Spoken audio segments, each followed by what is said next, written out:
Kannur central ജയിലിലേക്ക് വീണ്ടും മദ്യമെറിഞ്ഞു. 3 കുപ്പി മദ്യവും 3 പാക്കറ്റ് സിഗരറ്റുമാണ് ജയിലിനകത്തേക്ക് എറിഞ്ഞത്.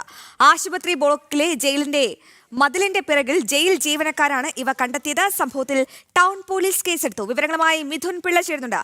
Mithun, good evening. ഈ കണ്ണൂർ ജയിലിൽ ഇത് ആദ്യത്തെ സംഭവമല്ലല്ലോ. അപ്പോൾ ആരാണ് ഈ കുപ്പികളൊക്കെ എറിഞ്ഞു കൊടുത്തത്? സെക്യൂരിറ്റി ഉദ്യോഗസ്ഥരൊന്നും ഇത് കണ്ടില്ലേ?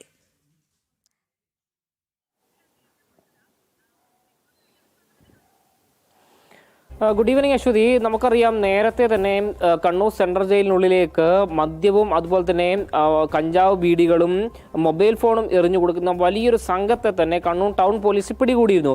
അതിനുശേഷം ഏറെ നാളായി വലിയ കുഴപ്പമില്ലാതെ പോവുകയായിരുന്നു.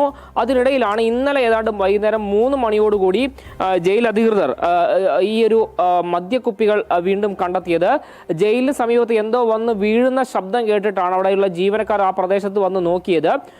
ആശുപത്രി ബ്ലോക്കിന്റെ മതിലിന്റെ പിറകിലാണ് ഈ ഒരു സംഭവം കണ്ടത്. അതായത് എന്തോ വന്ന് വീഴുന്ന ശബ്ദം കണ്ട് ജയിൽ ജീവനക്കാർ ആ ഭാഗത്ത് പരിശോധന നടത്തുന്ന സമയത്ത് 3 കുപ്പി മദ്യവും 3 പാക്കറ്റ് സിഗരറ്റും അവിടെ നിന്ന് കണ്ടെത്തുകയായിരുന്നു. അതായത് വിവാദങ്ങൾ, ഈ പരിശോധനകളൊന്നും അടങ്ങിയെന്ന് കണ്ട സമയത്ത് വീണ്ടും ഈ ജയിലിനുള്ളിലേക്ക് മദ്യവും സിഗരറ്റും എറിഞ്ഞു കൊടുക്കുന്ന സംഘം വീണ്ടും സജീവമായിരിക്കുന്നു എന്നതിന്റെ തെളിവ് തന്നെയാണ് ഈ പുതിയ സംഭവം. ഏതായാലും ഈ മദ്യവും സിഗരറ്റും കണ്ടെത്തിയതിന്റെ പശ്ചാത്തലത്തിൽ പരിശോധന കൂടുതൽ ശക്തമാക്കാനാണ് ജയിൽ വകുപ്പിന്റെ തീരുമാനം. അശ്വതി, തീർച്ചയായും മിഥുൻ, കണ്ണൂർ സെൻട്രൽ ജയിലിലേക്ക് വീണ്ടും മദ്യം എറിഞ്ഞു കൊടുത്തിരിക്കുന്നു. 3 കുപ്പി മദ്യവും 3 പാക്കറ്റ് സിഗരറ്റുമാണ് ജയിലിനകത്തേക്ക് എറിഞ്ഞത്. ഇതിനു മുൻപും മൊബൈൽ ഫോൺ അടക്കം എറിഞ്ഞു കൊടുക്കുന്ന ഒരു സാഹചര്യം ഈ ജയിലിൽ ഉണ്ടായിരുന്നു. ആശുപത്രി ബ്ലോക്കിലെ മതിലിന്റെ പിറകിൽ ജയിൽ ജീവനക്കാരനാണ് ഇവർ ഇത് കണ്ടെത്തിയത്. ടൗൺ പോലീസ് കേസെടുത്തിട്ടുണ്ട്. മിഥുൻ പിള്ളയാണ് വിവരങ്ങൾ നൽകിയത്.